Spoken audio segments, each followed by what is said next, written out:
Hey there, how's it going?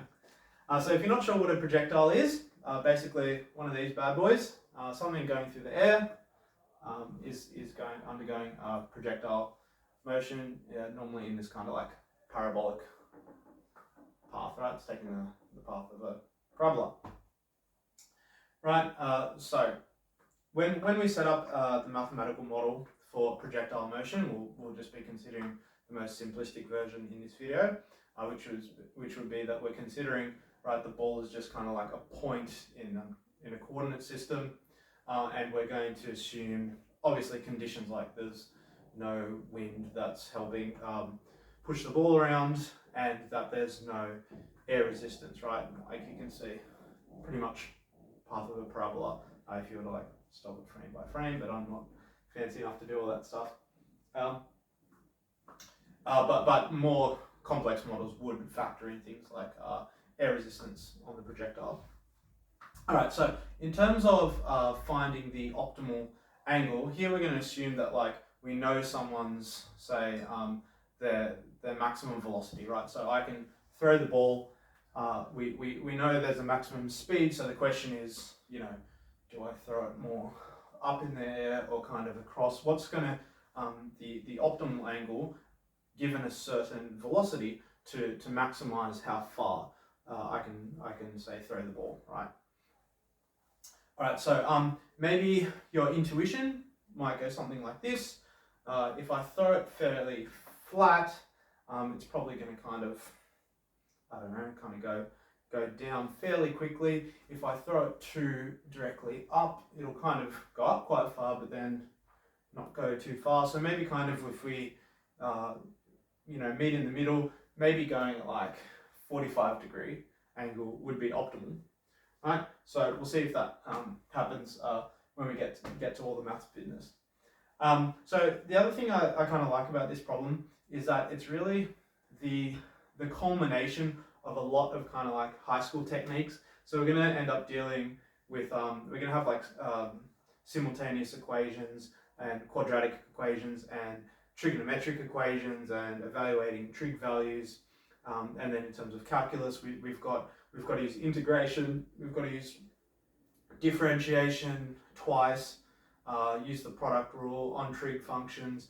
It's an optimization problem, so it's kind of, yeah, a nice like kind of blending together of lots of different topics. So anyway, let us get started. So this is like I said, the kind of typical base model for a projectile. So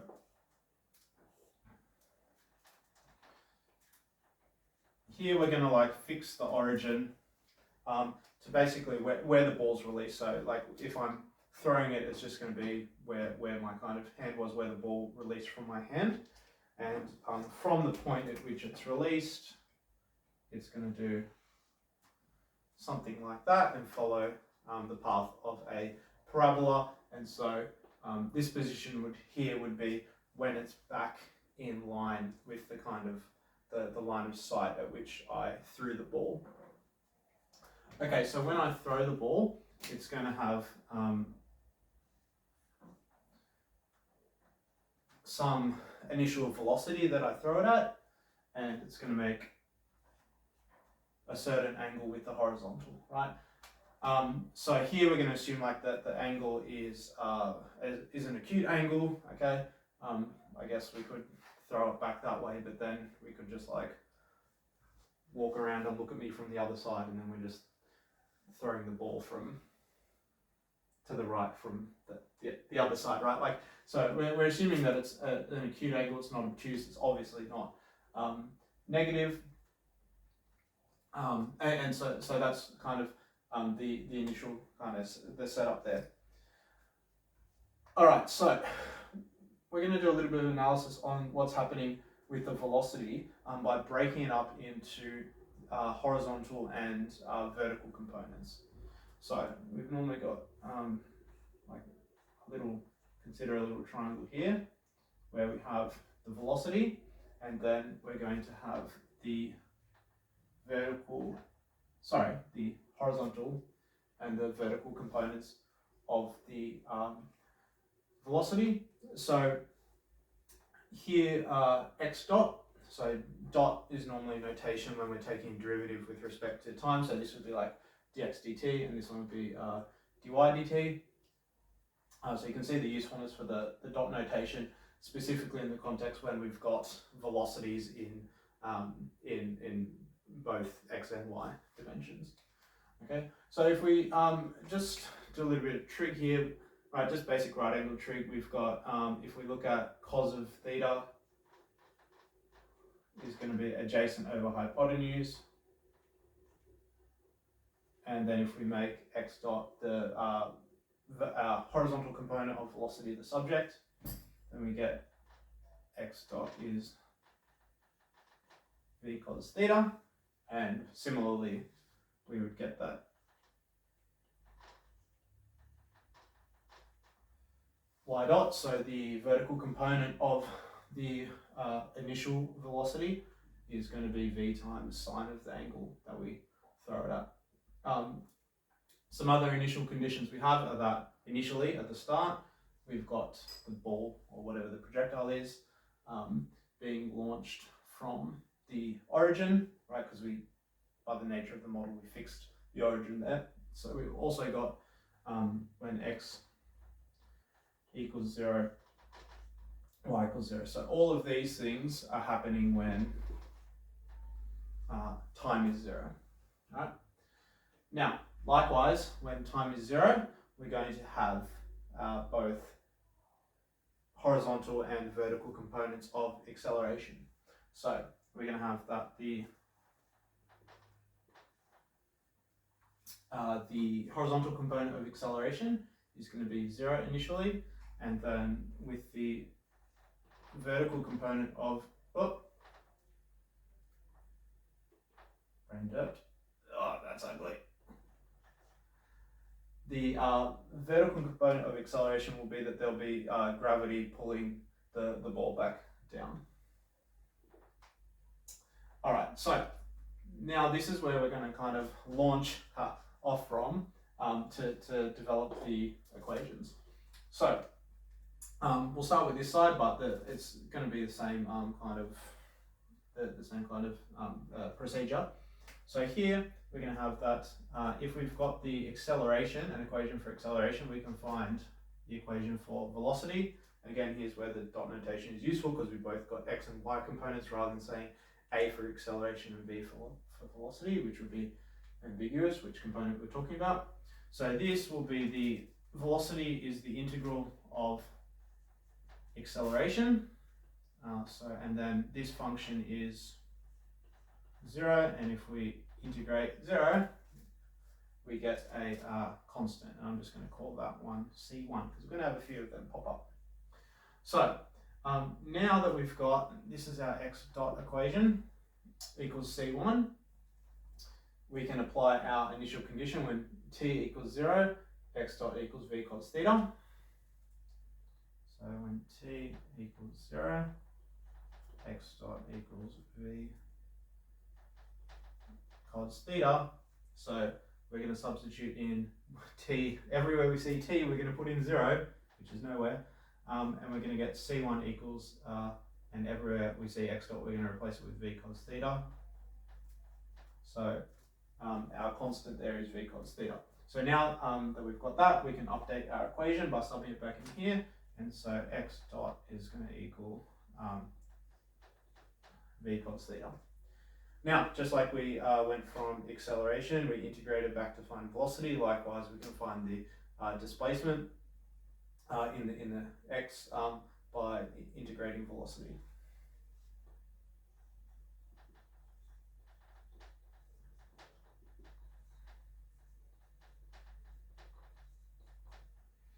Okay, so because we're integrating with respect to t, v is like the velocity, right? So this would be, something like, I'm throwing it at, I don't know, a speed, 20 meters per second, or whatever it is. And cos of an angle, well, if we have an angle, we're going to treat it as a variable later. But, if a typical problem, we throw something at 20 meters per second at a 30-degree angle, well, that's a number, and that's going to be a number times a number. Number, it's a constant. So integrating this v cos theta, right? When we're integrating with respect to t is going to just be like integrating a constant, like we integrate 5, or the integral of 5 is going to be 5 times whatever the variable is, right? So we're going to have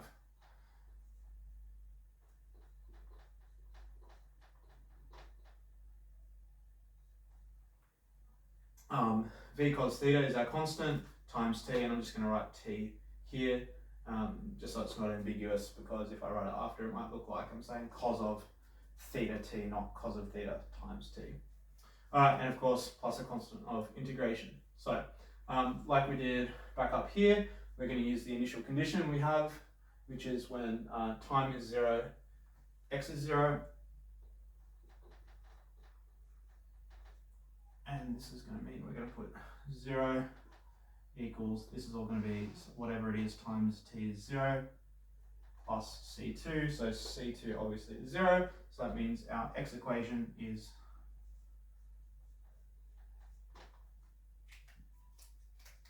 vt cos theta. All right, so like I said, we're basically going to do the exact same procedure with the y components of acceleration, velocity, and displacement. It's just going to look a touch different because we've got, instead of 0 to start with, negative g. All right, so we've got y dot is going to be the integral of, well, y double dot dt, which is the integral of negative g dt, which again is a constant, so a constant is going to integrate to just a constant multiple of the variable, and plus we've got another constant of integration. All right, so now we'll use our initial condition here, which is when t is 0. We know that we can sub y dot for v sine theta, and this is going to lead to v sine theta equals 0 plus c3, which means c3 is v sine theta, which means we can update our y dot equation to be negative gt plus c3, which is v sine theta. All right, and again, we can now go from y dot to y and find the displacement equation for the y component by integrating this,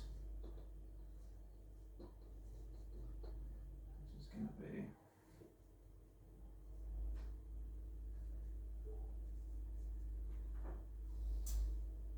all right. So this time we've got the integral of negative gt, so that's going to be the integral of negative g times the integral of t with respect to t. So that will be, that's t to the power of 1, so a fairly easy one. Add 1 to the power and divide by the new power. And just like over here, v sine theta is, we treat as a constant, so when integrating with respect to t, so we have plus v sine theta times t. And again, we can plug in our initial condition when t is 0, y is 0. So 0 equals 0 plus c4, which means c4 will be 0, which means y is going to be negative g on 2 t squared plus vt sine theta.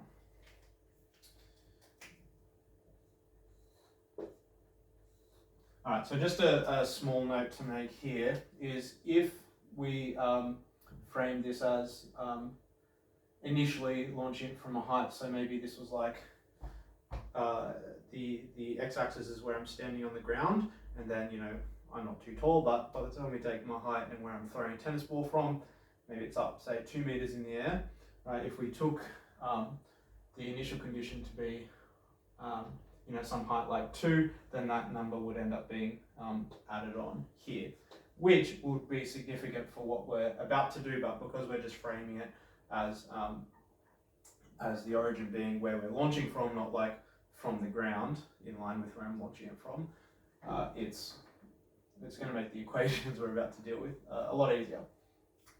but also the interpretation at the end will be slightly different. Okay, so this is pretty standard derivation, and to get these parametric equations for x and y. So what these are actually saying are, given we know like the initial angle and velocity, right? So these would normally be like some fixed numbers. We're going to get, we've got an equation which tells us the x coordinate as a function of time and the y coordinate as a function of time. So that would be, as we're going like along this path, right, there's a certain x coordinate, and there's also a certain like y coordinate.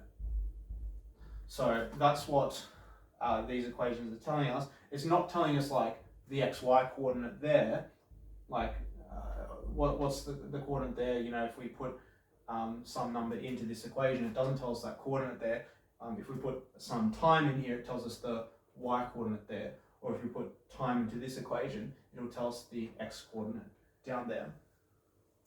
So what we can do is we can get the Cartesian equation, y as a function of x, by making t the subject here and then subbing it in to there, and then we'll end up eliminating t and have y with the only variable being x. So let's do that. So we'll go back here, and if we make t the subject, we're just going to divide the v and the cos theta over there. And now we can replace this expression for t into here and into here. Okay, so we're going to get y equals negative g on 2, and t is we're going to have v cos theta on the bottom, and they're both going to be squared, so v squared cos squared theta, and that's all going to be multiplied by x squared, plus we're going to have v sine theta times t, and t is x on v cos theta.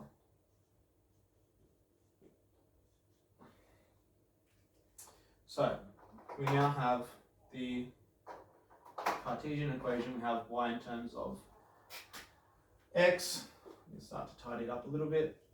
And this is now telling us, if we substitute a value into this equation, given some initial velocity and angle, we'll have the y coordinate based on the x coordinate that we sub in. Alright, so one more little tidy up we can do is that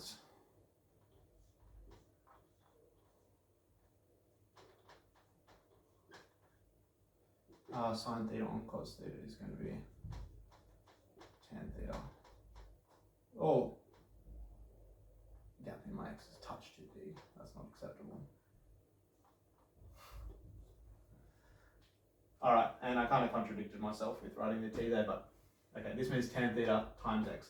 So I just want us to see that we've got y equals something times x squared plus something times x. So that's a quadratic equation in our variable x. Okay, and again, back to here, if we had some initial height, we'd have plus a number here and we'd have plus a number here. So then it would be like a quadratic of the form ax squared plus bx plus c, but it's only of the form ax squared plus bx, which will be easier to deal with what we're about to do. All right, so how are we going to find the optimal angle? Well, first, the optimal angle is we're trying to find for what's the furthest distance we can throw. So the question there first will be how far does the ball or whatever the projectile actually go? Well, this is pretty standard as well, that we want to find, once we've got the Cartesian equation at least, we want to find the x-intercept, right? That is going to be the distance it's thrown, at least for the in line with how far it gets thrown at the level in line with wherever we're setting the origin at, which for this case was from the point at which it's thrown. Okay, so if we're looking for this x-intercept here. This will be when y is 0. So now we can solve this equation here when y equals 0. So we've got 0 equals negative g on this, whatever this stuff is down the bottom, x squared plus tan theta x. I'm going to now just write the 0 on the right and the rest on the left. I'm going to take out a common factor of x.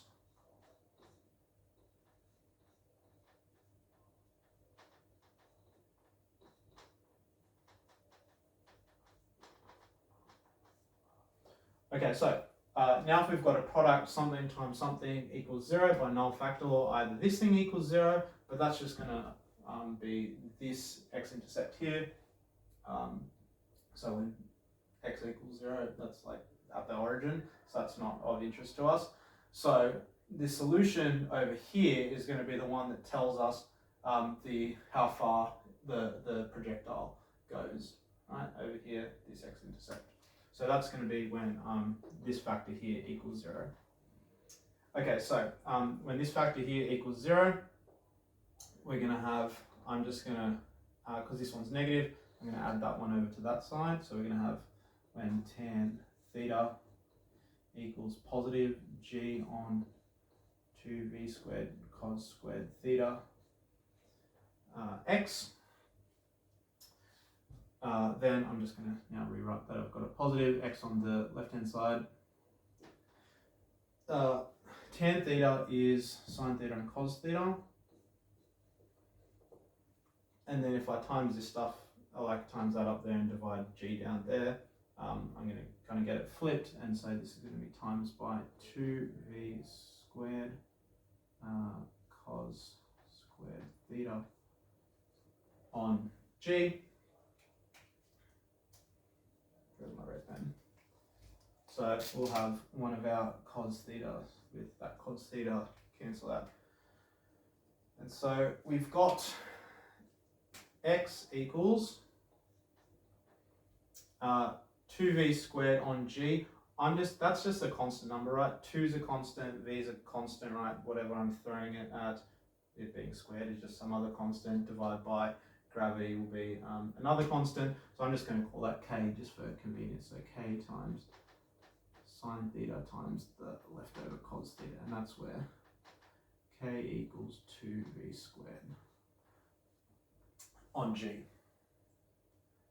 All right, so what this is telling you, right, would be normally if we actually had a value for the velocity that the projectile is launched at, and also the angle that we did throw it at, this expression here, 2 times the velocity squared, the initial velocity that is, squared over gravity times by sine of the angle times cos of the angle, that value that you get there is going to tell us the x-intercept there.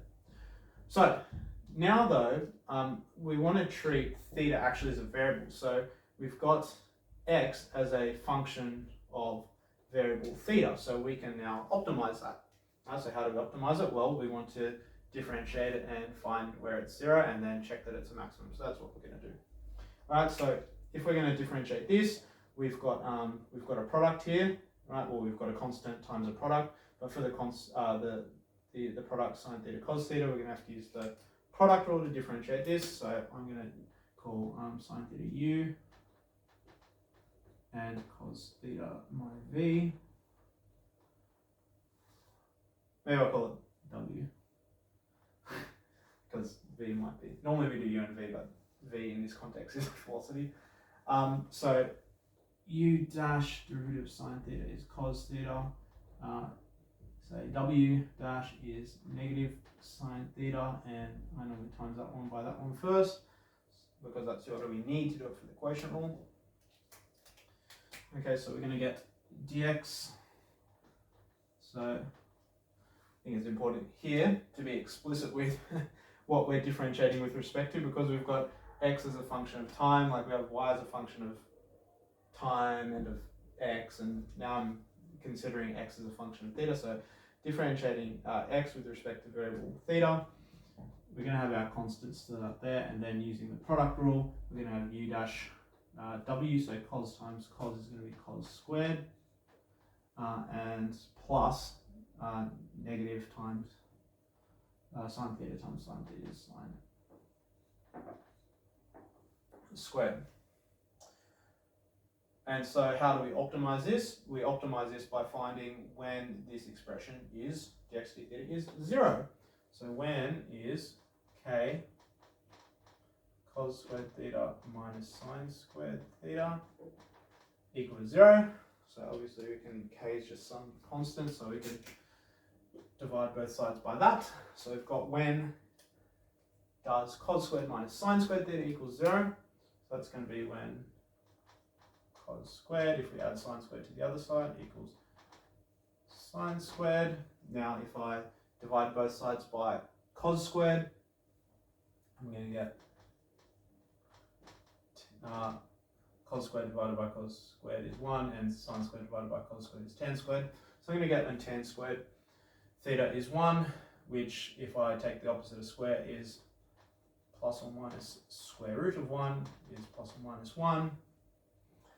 So this is going to have, like would normally have, you know, all four of these solutions, right? So we'd have whatever the acute angle is, and then using positive, the other positive one would be there, because we've got negative as well. We'd have the negatives off there, off the negatives off the horizontal.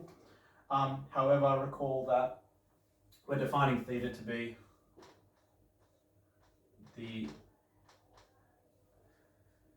the acute angle, so in between 0 and 90 degrees, or in radians, pi and 2, right? Because pi is a semicircle, so half a semicircle, 90 degrees. All right, so that means solving this will be when, just flat out when theta is inverse or arctan of 1, without having to bother considering any of the other quadrants. And so that is, in fact,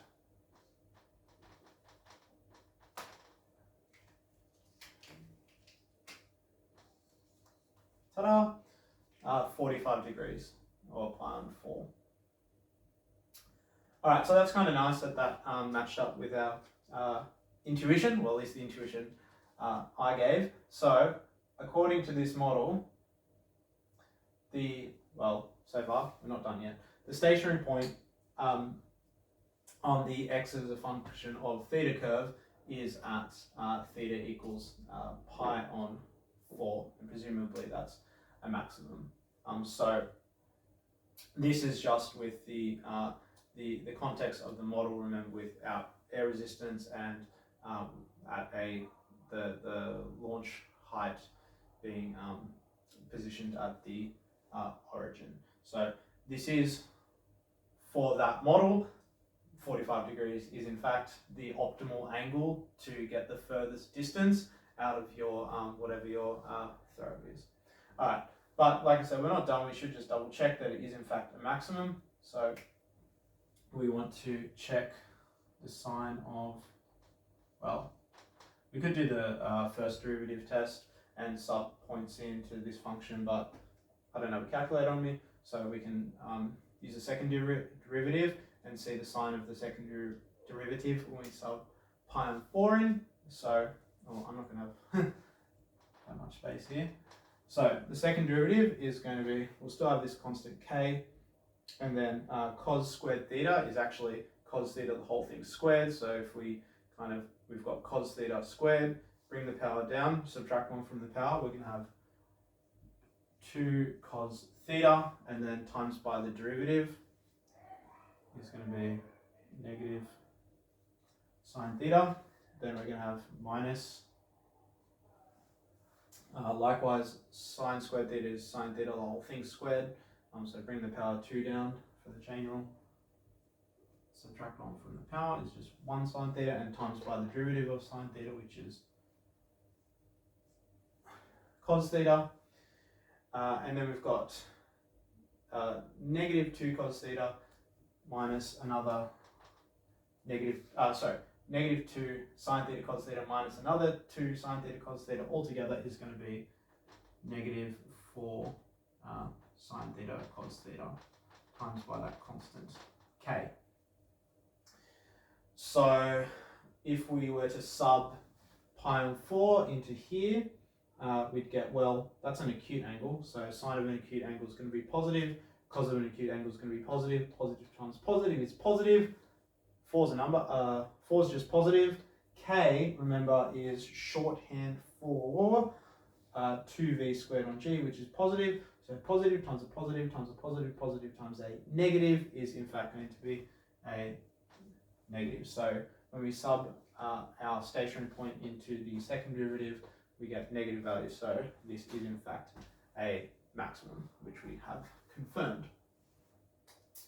All right, so I guess where you could go from here, like I alluded to, was this would get a bit more tricky if we had our plus h here, the initial height that we're throwing it from. So because remember I said in this model, this is given that we're releasing the projectile, where the point at which we're releasing the projectile is where we're fixing the origin. So this is giving us the 45-degree angle for the initial throw, say, is giving us the maximum distance that you can get until it's in line with the level at which you threw it.